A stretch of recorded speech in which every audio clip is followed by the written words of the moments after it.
행복하기 좋은 날, 내일이 아닌 바로 오늘. 오늘도 부처님의 말씀 듣도록 하겠습니다. 부처님은 남편을 미워하지 마라. 남편을 경멸하지 마라. 남편을 학대하지 마라라고는 하지만 남편을 부처님처럼 받들어라라고는 하지 않았습니다. 불법 혹은 불교를 잘못 이해하면 안 돼요. 그런 남편이 훌륭한 건 아니잖아요. 그렇다고 그런 남편이 나쁜 사람인 것도 아니에요. 그냥 그 사람은 그 사람일 뿐이라는 게 부처님의 말씀입니다. 남편이 잘하는 것도 아니지만 그렇다고 무슨 큰 범죄를 저지른 것도 아니에요. 다만 내가 원하는 만큼 만족스럽지는 않은 거죠. 내가 원하는 수준의 남편은 아니라는 건 맞아요. 그러나 내가 원하는 수준의 남편이 아니라고 해서 그 사람이 나쁜 사람이라거나 모자라는 사람이라는 뜻은 아니에요. 그러니까 미워하거나 원망해서는 안 돼요.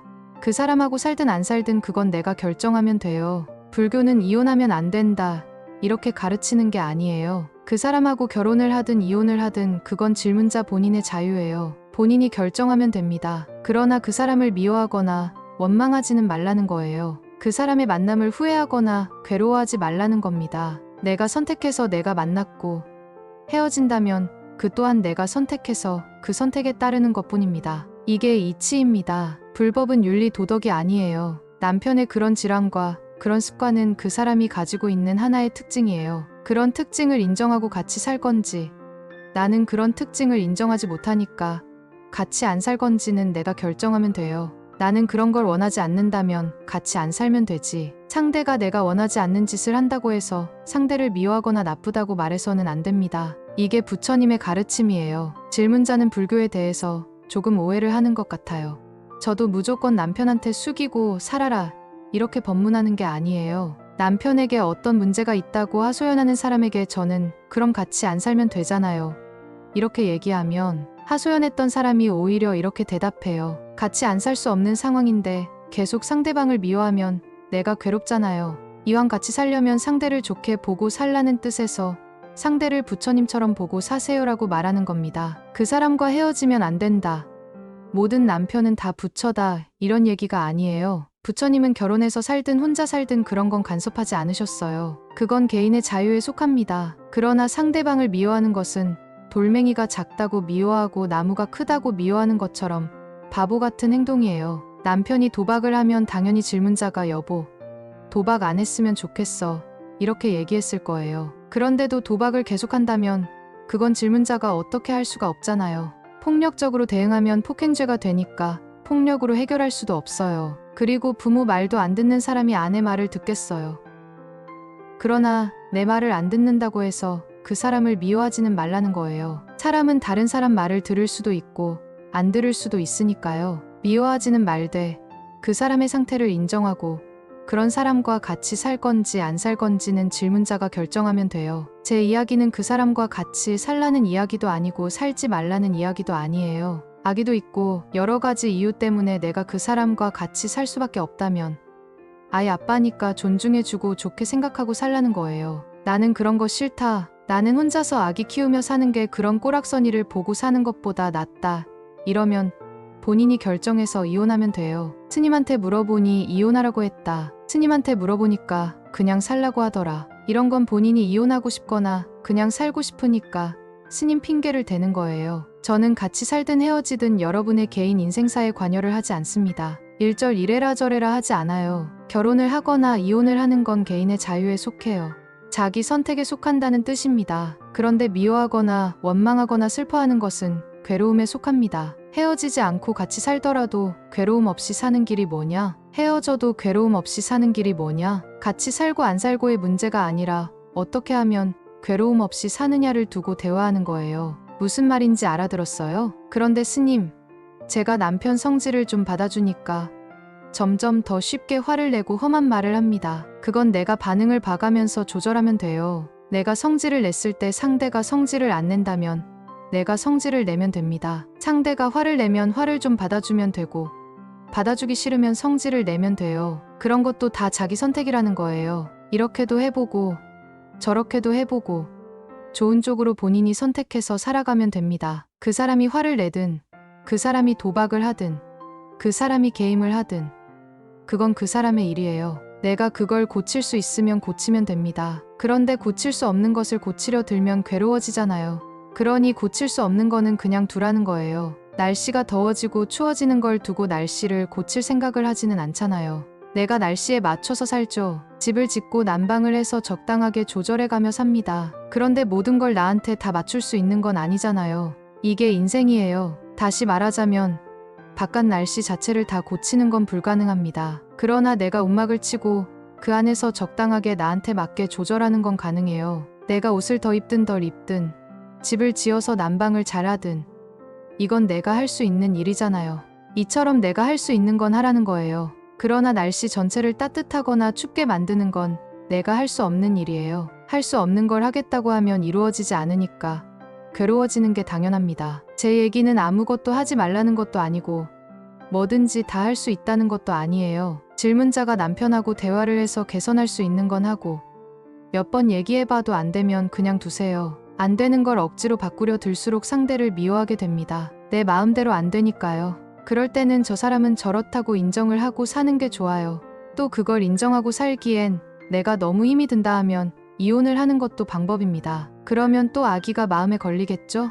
이처럼 이해관계를 종합해보고 정리를 하면 됩니다. 시댁에 일러서 남편을 개선하는 데 도움이 되면 이르는 게 낫고 시댁에 일러봤자 개선도 안 되고 부부간의 갈등만 심해진다면 이르는 게 손해예요. 이르는 게 좋냐, 이르지 않는 게 좋냐가 핵심이 아닙니다. 이르는 게 결과적으로 이익이냐, 이르지 않는 게 결과적으로 낫느냐를 평가해서 결정을 하는 거예요. 그래도 이르는 게 개선 가능성이 있지 않을까 해서 한번 일러봤더니 개선이 되었다면 이르는 게 낫죠. 일러봤는데 오히려 개선도 안 되고 남편하고 관계만 나빠졌다면 이 문제는 남편이 내 말도 안 듣지만 시댁 말도 안 듣는구나, 이걸 알고 개선하려는 생각을 안 해야죠. 후자의 경우라면 이런 남편을 그대로 인정한 상태에서 내가 아이와 나의 삶을 위해서 남편과 함께 살 건지 안 살 건지를 스스로 결정하면 됩니다. 질문자가 바라는 제일 좋은 결과는 남편이 도박을 안 하든지 남편이 직장 생활을 착실히 하든지 남편이 질문자에게 잘하는 거잖아요. 그건 날씨가 춥지도 않고 덥지도 않기를 바라는 것과 똑같습니다. 그러니 남편이 어떻게 바뀌기를 바라지 말고 그런 남편을 둔 상태에서 내가 어떻게 하는 게 좋겠는지를 본인이 지혜롭게 결정하면 돼요. 몇 가지만 개선되면 괜찮겠다고 한다면 그 몇 가지 개선을 위해서 노력을 해보면 되고요. 노력해봐도 개선이 안 된다면 남편은 앞으로도 바뀌지 않을 거라고 봐야 해요. 그러면 현재 있는 그대로의 남편을 객관적으로 살펴보세요. 내가 원하는 게 100점인데 100점은 아니지만 80점은 된다면 계속 같이 사는 게 나아요. 만약에 헤어진다고 하면 그것도 결과를 미리 따져보면 됩니다. 이혼하고 아이도 하나 있는 여자가 새로운 남자를 만나 살려고 할 때 현재 아기 아빠보다 더 나은 남자를 만날 가능성이 있겠는지도 미리 점검해봐야 합니다. 그게 더 낫겠다면 그렇게 결정해도 돼요.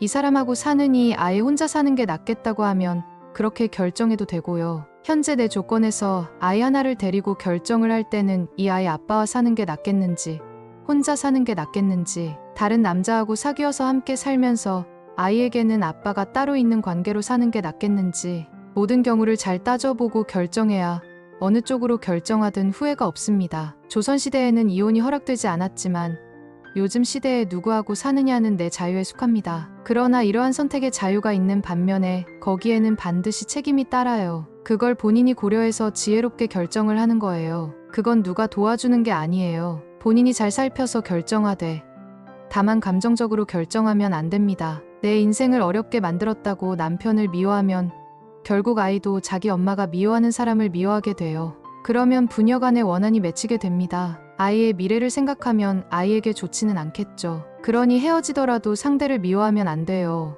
안 맞으니까 그냥 헤어질 뿐이지 내가 뭘 잘못했기 때문이다, 내가 도박을 하지 않았느냐, 내가 게임을 하지 않았느냐 이런 말을 하면 안 돼요.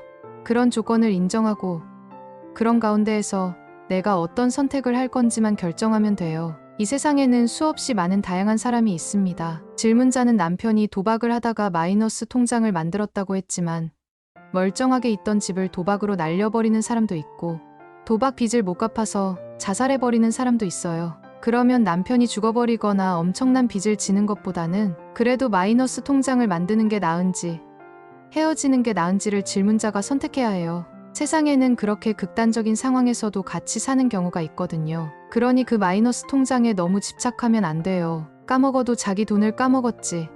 내 돈을 까먹은 게 아니라면 큰일은 아니에요. 밤에 나가서 다른 여자를 만나거나 밖에 나가서 폭행을 하고 다니는 거에 비한다면 혼자 방 안에서 게임하는 건 어떻게 보면 큰일이 아니에요. 내가 원하는 일은 아니지만 그렇게 큰일은 아니라는 겁니다. 내가 원하는 일이 아닌 것과 나쁜 짓은 성격이 달라요. 그걸 자꾸 혼동하시면 안 돼요. 괴로워하지 않는데 어떻게 과보가 생기겠어요? 미워하고 원망한 데서 과보가 생기잖아요. 지금 생각하면 이게 큰일이지만 나중에 돌아보면 그리 큰일이 아니에요. 이대로 살아도 나중에 돌아보면 별로 큰일이 아니고 헤어지고 혼자 살아도 나중에 돌아보면 별로 큰일이 아닙니다. 물론 지금은 어렵게만 느껴지죠. 여기 인도 성지순례하면서 샤워도 못하고 날씨는 덥고 세수며 양치질도 제대로 못하고 잠도 학교 교실에서 자면 그 순간순간은 진짜 힘들어요. 한국에서 살던 습관과 너무 다르니까요. 그런데 이걸 한국에 도착한 뒤에 돌아보면 어떨까요? 순례단이 오늘 출발했으니까 내일이면 다 한국에 도착합니다. 한국에 가서 열흘쯤 지난 뒤에 돌아보면 뭘 먹었는지, 어디서 잤는지, 세수를 했는지 안 했는지 이런 건 하나도 중요하지 않아요. 그러니 질문자도 지금에 너무 전전긍긍하지 말고 조금 크게 보고 결정을 하시면 좋겠습니다. 남편 때문에 힘들다고 찾아오는 분들에게 그렇게 힘들면 헤어지면 되잖아요 라고 하면 대부분은 헤어질 수 없습니다 라고 대답해요. 그 이유를 물어보면 이렇게들 이야기합니다. 애들이 있어서요. 부모님이 계셔서요. 남편이 이런 문제는 있지만 저런 건 좋아요. 얼마 전에도 어떤 할머니 한 분과 이런 대화를 나눴습니다. 남편이 다른 여자를 두고 있어요. 남편이 미워 죽겠습니다. 그럼 헤어지면 되잖아요. 황혼이혼을 하세요. 아이고, 이혼은 꿈에도 생각 안 해봤어요. 그럼 이럴 때는 어떻게 해야 되겠어요? 어차피 헤어지지 않고 같이 사는 건데 그러면서 상대를 미워하면 본인만 괴롭잖아요. 그래서 제가 이렇게 말씀드렸습니다. 이제 나이도 드셨고 하니 남편을 놔주세요. 다른 사람도 좀 만나보도록 그냥 두세요. 그래도 병들어 침대에 누운 남편의 똥오줌을 받아내는 것보다는 낫지 않겠어요. 남편은 그래도 자기 밥 자기 손으로 먹고 자기 똥 자기가 누잖아요. 자기 몸 가지고 다른 사람도 만나고 돌아다니는 걸 어쩌겠어요. 그게 문제이긴 하지만 그 정도면 놔두는 게 집에서 질문자가 남편을 간호하는 처지가 되는 것보다는 낫지 않을까요? 이런 말은 바람을 피워도 된다는 얘기가 아니에요. 주어진 조건을 바꿀 수 없다면 그런 조건 가운데에서도 내가 괴로워하지 않고 살아갈 수 있는 방법이 뭐냐는 겁니다. 그런 관점에서 헤어질 수 없다고 하는 분에게는 오히려 남편을 시비하지 말고 남편 말에 예, 알겠습니다라고 하라고 말하는 거예요. 주로 남편이 화를 낼 때 그렇게 하면 됩니다. 남편이 다른 건 다 좋은데 화를 벌컥벌컥 낸다면 화를 낼 때 아이고, 화날 일이 있었구나. 알겠어. 이렇게 받아주고요. 그래. 당신 말이 맞아. 알았어. 이렇게 하면 상대가 화를 안 내거나 내더라도 덜 내잖아요. 그러면 나한테 유리하다 이 말이에요. 그런 뜻으로 한 말이지. 남편이 무조건 부처님이라는 이야기가 아닙니다. 그러니까 말을 액면 그대로 받아들이지 말고 문맥을 같이 살펴보세요. 달을 가리키면 달을 봐야지 손가락 끝을 보지 말라는 말도 있잖아요. 어떤 상황에서 스님이 저런 말을 했는지도 살펴봐야죠. 상대를 받아주는 마음을 내면 내 마음이 편안해진다는 걸 가르치는 거지. 남편이 부처라거나 남편이 악인이라는 얘기가 아니에요. 그런데 질문자가 제 얘기를 그렇게 들었다는 건 아직 이 남자하고 살고 싶다는 심리가 있다는 뜻이에요. 같이 살 때 좋은 게 더 많으니까 그 말이 질문자의 귀에 그렇게 들리는 거예요. 그러니 질문자가 조금 더 살펴서 신중하게 결정하세요. 중요한 것은 마음에 괴로움이 일어나지 않는 거예요. 지금 남편이 도박하는 것, 게임하는 것은 고칠 수가 없습니다. 또 정신적인 질환도 쉽게 고쳐지지는 않아요. 그걸 감안하되 내 돈까지 도박해서 넘기는 게 아니라면 그래, 아기 아빠가 없는 것보다는 있는 게 낫다. 이렇게 생각할 수도 있어요. 질문자는 아직 직장도 다니면서 자기 돈 벌어 자기가 쓰잖아요. 어차피 이혼하면 내가 벌어서 아이를 키워야 해요. 이혼했다고 생각하면 그 사람이 도박을 하든 뭘 하든 내가 상관할 일이 아니잖아요. 그러니 제가 보기에 지금은 같이 살아도 별로 질문자한테 손해날 일이 없어요. 질문자에게 이득이 안 될 뿐이지 손해날 일은 없습니다. 안 그래요? 이득이 안 될 바에는 같이 안 살겠다는 건 물론 본인의 선택입니다. 그러나 조금 더 살아보고 선택해도 늦지는 않을 거예요. 질문자에게 손해까지 나는 상황이었다면 애초에 저한테 묻지도 않고 그냥 이혼을 해버렸을 겁니다. 지금은 큰 손해까지는 아니지만 기분이 좀 나쁘겠죠? 내 마음대로 안 되니까요. 그래서 어떻게 하면 좋겠느냐고 물어봤던 거예요. 어떤 선택을 하든 아기를 키우는 엄마는 아기가 중요하기 때문에 마음을 편안하게 가지고 생활하면 좋겠다는 말씀을 드립니다. 이혼을 하든 안 하든 거기에 관계없이 마음이 편안해야 해요. 누구나 행복할 수 있습니다.